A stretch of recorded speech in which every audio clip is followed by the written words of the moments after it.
Apa kelebihan Nabi Muhammad sallallahu alaihi wasallam?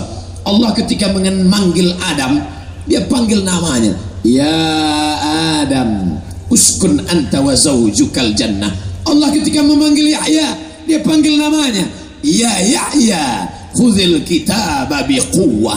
Allah ketika memanggil Isa, dia panggil namanya, ya Isa inni istafaituka 'alan nas. Allah ketika memanggil Musa, dia sebut namanya, ya Musa.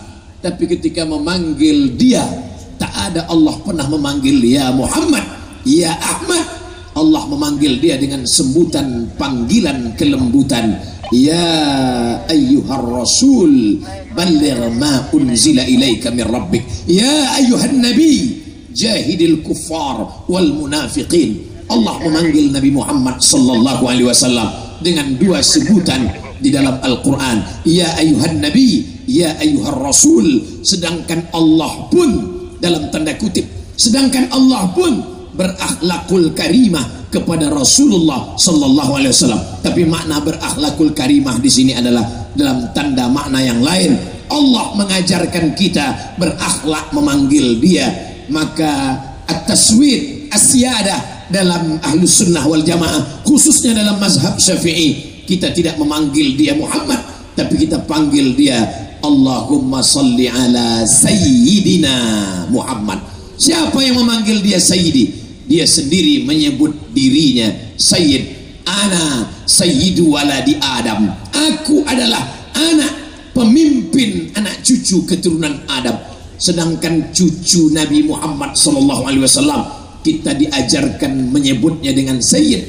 Innal Hasan wal Husain sayyida syababi ahlil jannah. Maka kita memanggilnya Sayyidinal Hasan, Sayyidinal Husain, sampai kepada anak-anak cucu keturunannya Sayyidi Al-Habib, Sayyidinal Hasan, Sayyidinal Husain. Inna Fatimata sayyidatu nisa'i ahlil jannah. Sedangkan yang perempuan, pemimpin perempuan penghuni surga adalah Sayyidatuna Fatimah. Pemimpin kami Sayyidina, pemimpinku Sayyidi. Tapi orang Maroko tidak menyebut Sayyidi karena terlalu panjang, Sidi. Sedangkan untuk yang perempuan Sayyidatuna, pemimpin kami, pemimpinku Sayyidati. Tapi karena terlalu panjang disebut dengan Siti. Tapi karena payah menyebut Siti disebut dengan Siti. Siti Fatimah, Siti Khadijah. Ini adalah tradisi dalam budaya Melayu. Tak pernah orang menyebut namanya, tapi dipanggil dengan panggilan kehormatan.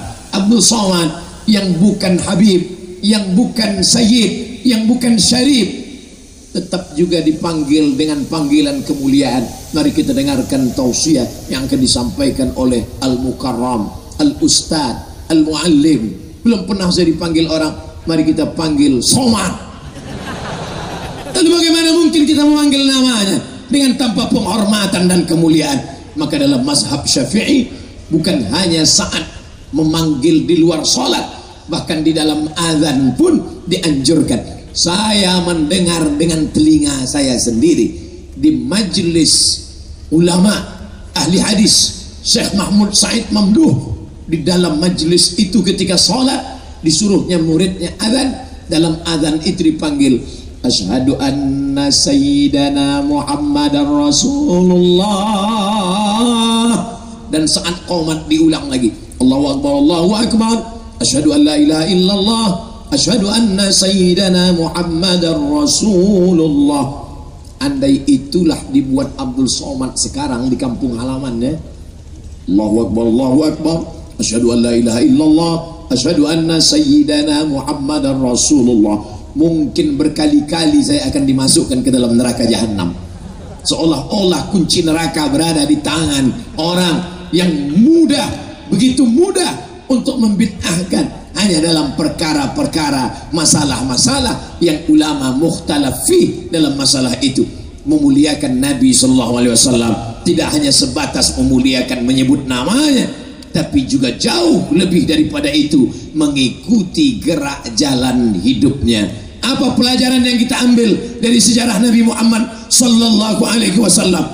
Nabi tidak pernah menggantungkan hidupnya kepada orang lain, pada saat belum lahir ke atas dunia tidak menggantungkan hidup kepada ayahnya.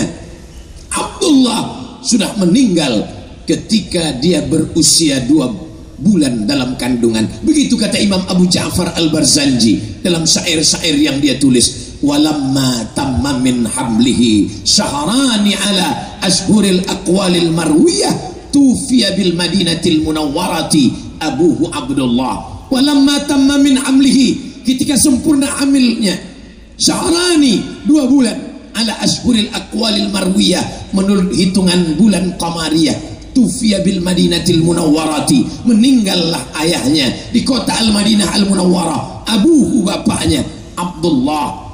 Apa maknanya? Tak pernah dia menggantungkan hidupnya pada ayah kandungnya sekalipun. Bagaimana dengan ibunya? Dia disusukan oleh Suwaibah, disusukan oleh Halimatus Sa'diyah, dan pada saat anak manja-manjanya, sebagian anak sempat durhaka saking manjanya, menyakiti ibunya.